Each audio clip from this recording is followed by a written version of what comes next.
The stage lights were bright, almost too bright. Cameras flashed. Applause echoed like rolling thunder inside the massive hall in Delhi. People from every corner of the world had gathered for the Global Technology Summit. Banners stretched across the walls. Giant screens showed the face of India's prides, Sundar Pichai, the CEO of Google. He stood tall, calm, confident, dressed in a simple blue suit, eyes searching the audience for someone only he seemed to care about. The Prime Minister of India, Narendra Modi, sat nearby, smiling as the crowd cheered Sundar's name. Reporters filled the aisles. Influencers live-streamed the event, but no one noticed the older woman sitting quietly in the back row. No cameras turned her way. No seat cushion carried her name. She had no badge around her neck. No one offered her tea or water. Her sari was faded, simple, and maybe a little wrinkled. Her hair was pulled back in a neat bun. Her hands rested in her lap. Her name was Lakshmi Pichai. She was Sundar's mother. No one knew, not yet. The event had started hours ago. Speakers came and went. They praised Sundar's achievements, talked about his billion-dollar projects, his ideas shaping the world, his journey from Chennai to Silicon Valley. But in all that noise, no one mentioned her. Not once. Lakshmi didn't flinch. She didn't cry. She just watched her son with quiet pride. She remembered the nights he studied by candlelight. The times he walked miles, just to get to a decent school. The day he left for America, with a single suitcase and 100 dreams. She remembered all of it, and now, he was here on stage, shining. And still, no one looked her way, until eyes found her. He paused, his breath caught. His heart felt like it had stopped, and started again. There she was, in the back row. Like always, letting others have the front seat. Never asking for recognition. Never demanding praise. But this time, Sundar felt something twist inside him. He wasn't a child anymore. He had the mic now. He had the stage. And maybe, just maybe, it was time to break the script. But before he could speak, the moderator stepped in, and now, the voice said, cheerful and polite. We invite the Honorable Prime Minister of India to say a few words. Applause broke out again. Sundar stepped back. Modi stood. Lakshmi lowered her eyes. Modi walked to the mic with purpose. His eyes scanned the audience. He smiled, waved, and then began to speak. Friends, he said, today is not just a celebration of technology. Today is a celebration of people. The room quieted. We have with us a man who made India proud, Sundar Pichai. A man whose ideas touch billions of lives every day. But we forget something important. No man walks alone. People leaned in. Behind every success story is a quiet pillar. Someone who gives everything and asks for nothing. I met that pillar today. Sundar looked up. Modi turned his head. He pointed straight to the back row. There, he said, voice firm and clear, is Sundar's mother, Lakshmi Pichai. The audience turned. Cameras swung. Gasps filled the hall. Lakshmi froze. Modi walked down the steps. People stepped aside. He walked through the crowd, every step loud in the silence. When he reached her, he did something no one expected. He folded his hands in respect. The Prime Minister of India bowed to a mother in a faded sari, and the hall exploded in applause. Lakshmi stood, trembling. Tears ran down her cheeks, but she stood. Tall. Modi turned to the cameras. Before you celebrate the mind of Google, he said, you must honor the heart that raised it. Sundar's eyes burned. He couldn't speak. He could only watch as his script, the one written by years of silence and sacrifice, was rewritten live, by a gesture that needed no microphone, no technology, no spotlight, just respect. As the applause rang through the hall, Lakshmi Pichai stood frozen in place. Her hands trembled slightly, but her chin lifted. For decades, she had stood in the background letting the world cheer for her son while she stayed silent. Now, Suddenly, every camera lens turned her way. For a moment, she felt like she didn't belong there. Not in that spotlight. Not in that moment.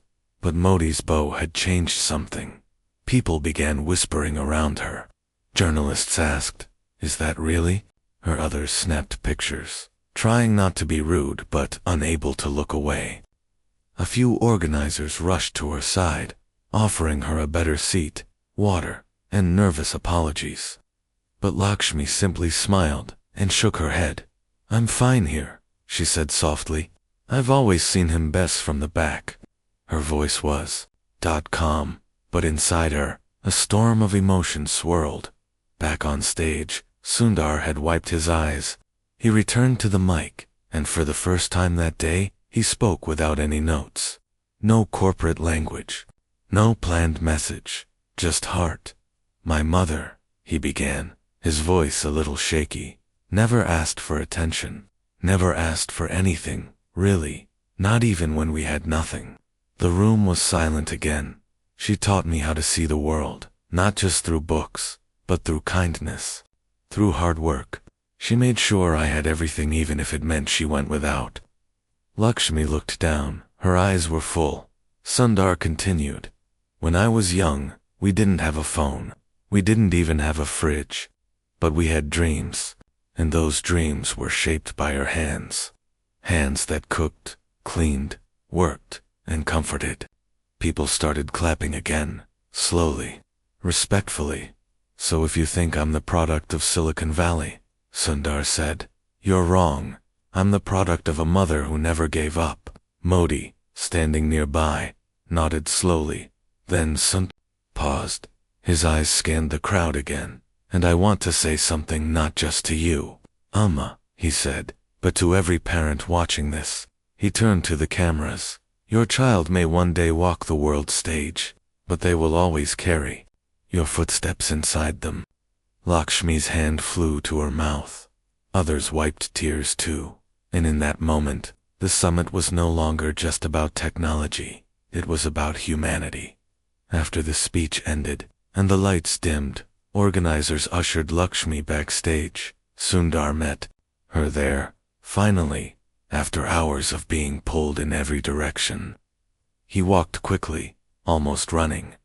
"Oma," he whispered, pulling her into a hug. She held him tight, like she used to when he came home bruised from school or tired from long college days. "You didn't have to say all that," she murmured. "I did," he said, "and I should have said it a long time ago." She pulled back and touched his face. "You're still my boy," she said. But before they could speak more, someone else walked in. A young reporter, maybe in her 20s, holding a mic. "Mrs. Pichai," she said gently, "would you be willing to say a few words? People want to hear from you." Lakshmi looked at Sundar, unsure. He nodded, so she stepped in front of the small camera, and the reporter asked, "How did you raise a son like this?" Lakshmi smiled, small and real. "I didn't raise a CEO," she said. "I raised a good man. The rest is his doing." The clip would go viral, but Lakshmi didn't care. She just wanted to get back to her hotel room, make sure Sundar had eaten something, and remind him to wear socks in cold weather. But destiny had other plans, because by the next morning, her life would no longer be private. Offers, interviews, invitations, they would flood in, and soon, Lakshmi would be asked to speak, not as Sundar's mother, but as India's mother. Newspapers called her the silent strength behind Silicon Valley. Social media exploded with hashtags like #AMMA of India and #LAKSHAI wisdom. News anchors replayed the footage of her standing in the back row, Modi's respectful bow, Sundar's tearful speech. People wrote long posts about their own mothers. Strangers debated what real success meant, but Lakshmi wasn't watching any of it. She was sitting at a small breakfast table in her hotel room, sipping filter coffee and offering Sundar a second helping of upma. "Eat before it gets cold," she said, as if the entire world outside wasn't waiting for her next move. Sundar smiled. "Amma, "You're trending on Twitter." "What is that?" she asked. "It means millions of people are talking about you." Lakshmi blinked. "But why?" Sundar hesitated, then said, "Because you showed them something real. Something they forgot." A knock on the door interrupted them. His assistant peeked in, looking breathless. "Sir, the president's office just called. They want to invite Mrs. Pichai to the National Parenting Forum next month." Lakshmi looked confused. "What forum?" "They want you to speak to educators and parents across the country. Share your story. Inspire them." Lakshmi laughed softly. "But I'm not a speaker. I've never even spoken into a mic." The assistant smiled. "But ma'am, you didn't need a mic yesterday. And still, you made the world listen." Lakshmi looked down, her fingers tracing the edge of her steel cup. Sundar said gently, "You don't have to say yes, but maybe your words can help others the way they helped me." She didn't answer right away, because in that moment, her mind wasn't in the hotel room. It was back in Chennai. Years ago, sitting on a thin mat, sewing late into the night to pay school fees. It was in a tiny kitchen, stirring dal, while Sundar read aloud from a torn science book. It was in a crowded government hospital, holding her sick husband's hand and whispering promises that everything would be okay. It was in the shadows where she had always lived, not because she was afraid, but because she believed others should shine first. But now, she wondered, maybe shadows could speak too. Maybe the world was ready to listen. A week later, Lakshmi stood on a stage again, but this time, not as an ignored guest. This time, she was the speaker. The National Parenting Forum was packed. Ministers, school teachers, mothers, fathers, college students, thousands of them. Live cameras beamed her image into homes across India, and Lakshmi, wearing the same simple sari, stepped up to the mic till she cleared her throat. Then she began, "I am not used to speaking to big crowds," she said softly, "but I am used to speaking to one child, one heart, one dream." The crowd leaned in. People think a mother's job is to cook, clean, and stay out of the way, but that is not true. A mother is the first teacher, the first doctor, the first friend, and sometimes the first to be forgotten. A deep hush filled the room. "I did not raise a genius," she said. "I raised a boy who asked questions, who failed sometimes, who came home crying, who needed comfort. And I gave that comfort, not with money or power, but with belief." People nodded, some wiping their eyes. Every child is a story, and every parent is the pen. Write gently, write bravely, and don't be afraid to let your children go. Applause rose. Lakshmi looked across the room and saw so many faces, young, old, rich, poor, watching her, not as Sundar's mother, but as their own reflection. She spoke for every parent who had felt invisible, every mother who gave everything and stood in the background, but not anymore. After her speech, people lined up for hours just to shake her hand. School principals requested her to visit. Mothers brought their daughters and whispered, "Teach them what you know." Politicians offered her positions in parenting boards. Activists asked for her support, and Lakshmi, she still made coffee the next morning, still watered the plants on the hotel balcony, still wrote small letters to Sundar, reminding him to sleep on time. But now, her voice had become something more, not loud, not demanding, but just steady, and slowly, the nation began to realize something deep and lasting, that the woman behind Google's mind was the voice India didn't know it needed. Lakshmi Pichai never imagined that a simple act of standing in the back row would place her at the center of a national conversation. Every day, more letters arrived at the hotel, some from students, some from struggling mothers, and some from fathers asking for her advice. Her quiet words had become a lifeline for many.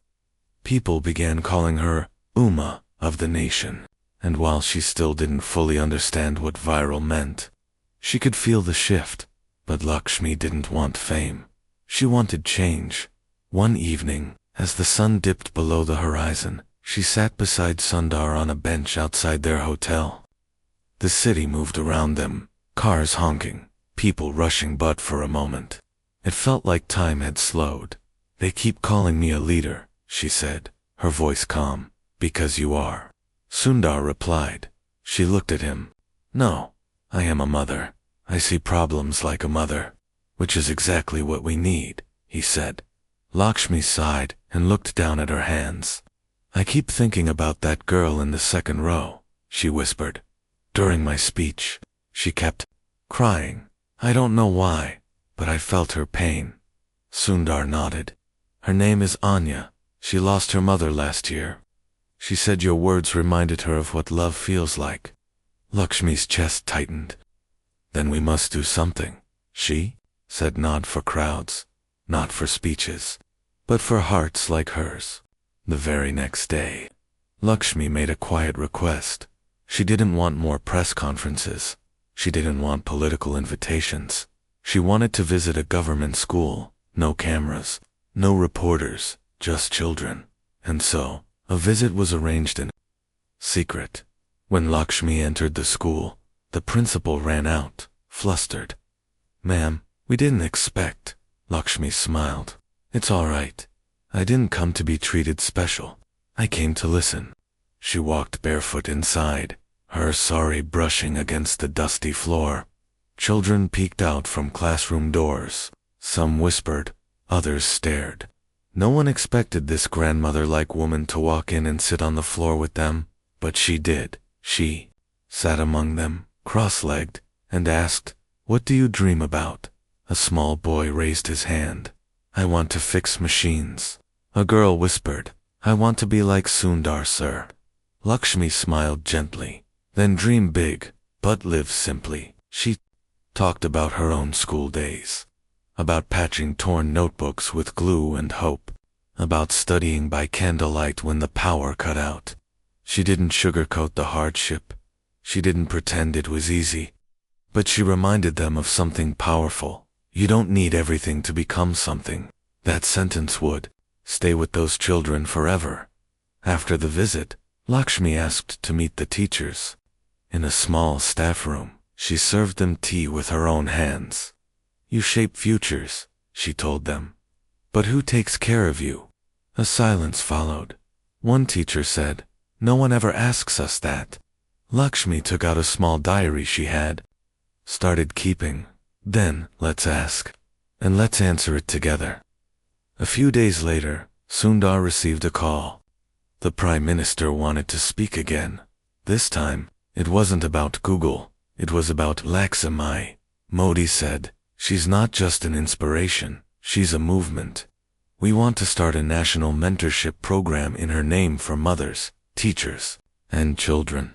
Sundar was stunned, but Lakshmi, when told, simply said, "I will help, but only if we listen more than we speak." Modi agreed. Thus the Lakshmi circles were born, small gatherings across India. Mothers teaching mothers, teachers mentoring each other, children sharing dreams and struggles. No grand stages, no fancy tech, just hearts listening to hearts. It began in schools, then spread to villages, then to towns. In 1 year, it reached over 300,000 lives. And Lakshmi, she continued to walk barefoot in schools, continued to write notes in her diary, continued to sit on floors, hold hands, and tell stories. Because for her, greatness wasn't in building empires, it was in building lives. Quietly, patiently, with love. But not everyone was happy. As the circles grew, so did the whispers of resistance. Some people, those in power, those who profited from silence, began to fear the strength of mothers who had found their voice. And soon, Lakshmi would have to face a challenge unlike any other, not against machines, not against time, but against those who believed that soft voices should remain unheard. A government official visited Lakshmi's room with a document in his hand. He wore a clean suit, spoke in practiced tones, and bowed respectfully. "Mrs. Pichai," he said, Some departments feel that the name Lakshmi circles carries political weight. There are concerns. Lakshmi looked up from her notebook. Concerns? Yes, Maham. It is being suggested that you step back, not stop, just slow down. Perhaps let others handle the movement now. She didn't blink. She closed her notebook gently. Others who weren't there when mothers cried, she asked. It's just, there are systems, procedures. Your name carries power now, and power attracts politics. Lakshmi stood up slowly, hands folded in front of her. I didn't ask for power. I only asked that someone listen. The man shifted uncomfortably. We respect that deeply, but your presence is disrupting existing programs. There are complaints. Some senior figures feel overshadowed. Lakshmi gave a small, tired smile. Then perhaps they should have stepped into the classrooms before the cameras arrived. The official hesitated, then placed the paper on her table. Please consider it, ma'am. This is not a command, just a strong suggestion. He bowed again and left. Sundar entered the room moments later. He had heard everything. Double quotes, AMMA, he said. You don't have to fight this battle. You've already done so much. Lakshmi looked out the window, her eyes calm but steady. No, Sundar, not yet. The news spread quickly. Whispers turned into debates. Some said Lakshmi was stepping on toes. Others defended her, saying she was only doing what should have been done years ago. Meanwhile, in villages and towns, Lakshmi circles continued, but now they were being watched. Some meetings were suddenly postponed. Some mothers received visits from officials who warned them not to mix emotion with education. One woman from Bihar called Lakshmi in tears. They said, we can't gather anymore, she whispered. Lakshmi's hands tightened around the phone. Another teacher messaged. They removed the board that had your name on it, said it wasn't authorized. Lakshmi said nothing for a long time. Then she asked Sundar for a favor. Can you arrange a quiet hall in Delhi? She said, just 50 chairs, no lights, no media. For what? Sundar asked. For a story. 3 days later, 50 women sat in a circle. Some were teachers, some were mothers, some were grandmothers who had never spoken into a microphone in their life. Lakshmi sat in the center, holding a small notebook. No one else was invited. No politicians, no officials. No press. Just voices. One by one. The women spoke about the hunger they had faced, the children they lost, the husbands who walked away, the classrooms with no fans, the meals made from almost nothing, but also about the child who passed their exam for the first time, the student who came back to say thank you. The small victories that felt like mountains moved. They laughed, they cried, and Lakshmi listened. Then she stood up and said softly, they can remove boards with my name, but they cannot remove your courage. Silence filled the room. If they close the halls, she continued, we'll meet under trees. If they block roads, we'll walk through fields. If they silence the mics, we will whisper. And whispering is still speaking. The women stood and held hands. A movement that had begun with one mother in the back row had become something no one could stop. Not because it was loud, but because it was honest. The next day, the whispers reached higher ears.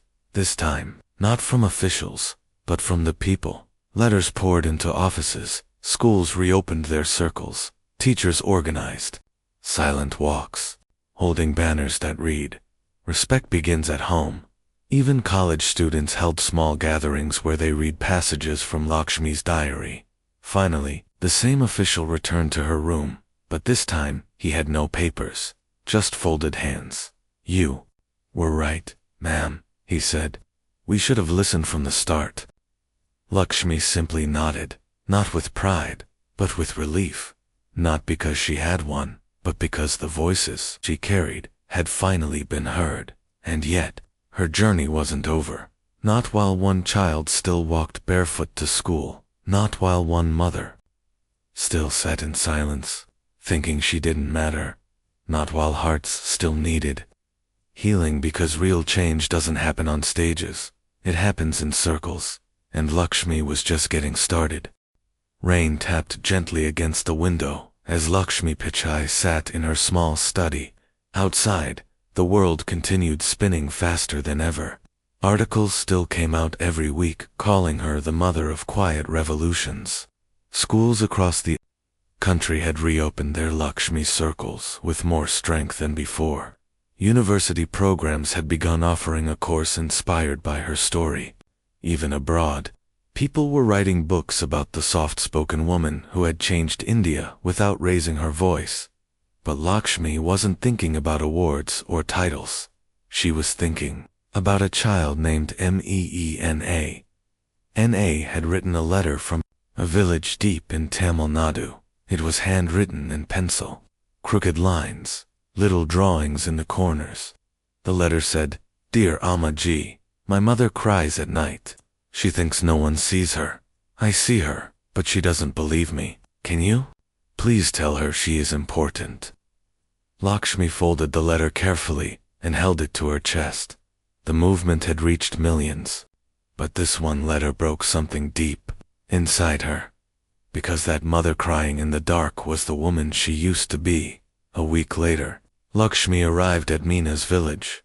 No media, no guards, no grand welcome, just her and Sundar, who insisted on coming along. The village was small, the roads unpaved, and the homes made of mud and tin. People stared as they walked through the narrow paths. Some waved, some stood silently, unsure if they were dreaming. Meen was waiting outside her home, in a yellow dress, barefoot, shy, holding her mother's hand. Her mother looked thin, her eyes hollow, tired. Lakshmi walked straight to her and did something unexpected. She touched the woman's feet. The mother gasped. "Why?" she whispered. Lakshmi stood and replied, "Because you have carried pain and still stand. That is more powerful than anything I have done." Tears fell without warning. The woman covered her face and cried. Meena clung to her. Lakshmi held them both. Sundar turned away quietly, his own eyes wet. The next hour was simple. No speeches, no cameras, just sitting on the floor, sharing rice and pickle, and talking like family. Lakshmi asked the mother what she loved before life became hard. "I used to sing," she said, almost ashamed. Lakshmi, I smiled. "Then sing again." That night, the woman sang softly, and the village listened. Not because she was famous, but because Lakshmi had reminded them that everyone matters, even in silence. Months passed. Lakshmi Pichai grew older, slower, but her mind remained sharp. Her diary now had many volumes filled with stories, lessons, names, and little poems she had written late at night. One evening, Sundar sat beside her on the balcony of their home. The breeze was soft. A bird sang in the distance. "Uma," he said, "you changed the world." She chuckled. "No, Sundar, I just helped it remember." He smiled. "Will you ever rest?" Lakshmi looked at the sky. When the last forgotten mother is remembered, maybe then. The day she passed, it rained quietly, just like the day she started. Sundar lit a small lamp in her room and opened her final diary. On the last page, she had written one sentence: "Let love speak, and the world will listen even if the voice is small." That sentence became the motto of the Lakshmi Foundation, a global network now helping millions of women and children across countries. Her photo still hangs in small schoolrooms, worn temples, busy hospitals, and quiet homes, not framed in gold, not hung too high, but close to the ground, where real strength always lives. And in every Lakshmi circle across the world, someone still begins by saying, "We are not here to shine alone. We are here to light each other." And so the story continues, quietly, powerfully, forever. It had been 1 year since Lakshmi Pichai passed, but her presence had never left. The circles she had created didn't fade after her death. They grew, They multiplied. They reached corners of India where electricity still blinked in and out. They spread to schools in Kenya, 2 mothers in Brazil, 2 teachers in the Philippines. Her name spoken softly had become a signal of hope, and yet, the world wanted something more. They wanted to say goodbye. 1 year later, the government of India announced a national day of remembrance, not for a politician, not for a billionaire, but for a mother, for Lakshmi. The stage was set in Delhi, the same hall where she had once stood unnoticed in the back row. This time, there was no back row. Every seat was equal. Leaders from across the world came. But the front row was not for them. It was for teachers, for single mothers, for school cleaners, for lunch workers, for people who had never been invited before. A large photograph of Lakshmi stood at the center of the stage. No crown, no glamour, just her warm smile and a notebook in her hand. Sundar stood quietly behind the curtain. He was older now, tired, but steady. When they called his name, he walked to the mic and took a long breath.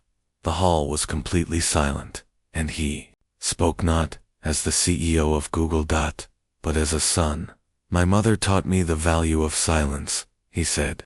"But sometimes, silence needs a voice." He looked at the faces in the crowd, faces that had been changed by her kindness. "Today is not a goodbye," he continued. "Today is a thank you.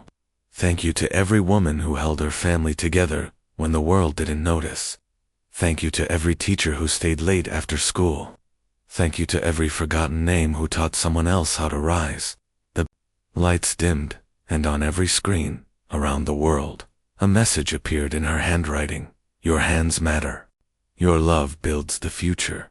Never forget that." And then something incredible happened.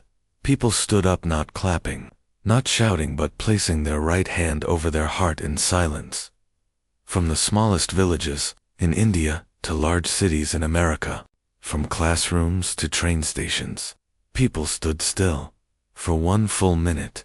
No movement, no talking, just quiet respect for Lakshmi, Pichai. And in that stillness, the world said what words never could: "You mattered. You changed us. You are not forgotten." Back in Chennai, at the house where Sundar had once grown up, an old woman knocked on the door. She carried a small plant in her hands. "This is from my garden," she said softly. "I didn't know her, but she made me feel seen." Sundar took the plant with tears in his eyes and placed it in the center of the garden. They named it Lakshmi's tree. It grew fast, strong, just like her legacy, and every year, on her day, people came from far away just to sit under its shade. Children read their dreams aloud there. Mothers brought their stories, and teachers found strength again, because, in the end, Lakshmi Pichai didn't ask for fame. She asked for respect, not for herself, but for those the world forgets. And that is exactly what she gave, not just to Sundar, but to all of us, forever.